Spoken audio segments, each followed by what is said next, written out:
যে ইন্ডেক্স 25 থাকতে হয়, 25 উপরে যদি যায় সেক্ষেত্রে ওটা ওবিসিটির মধ্যে হয়, ওবিসিটির মধ্যে পড়ে আপনাকে বিএমআইটা 25 মধ্যে রাখতে হবে। সেজন্য এখন আমাদের কি করতে হবে, বিএমআইকে 25 রাখতে হলে আমাদের কি করতে হবে, সবকিছু নিয়ন্ত্রণ করতে হবে, খাওয়া দাওয়া নিয়ন্ত্রণ করতে হবে, শারীরিক পরিশ্রম করতে হবে। তো এখানে আমরা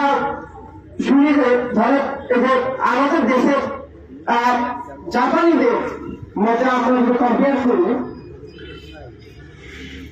দীর্ঘায়ু হয়েছে জাপানিরা বিশ্বের মধ্যে, তাদের কিছু রুলস আছে, কাইজেন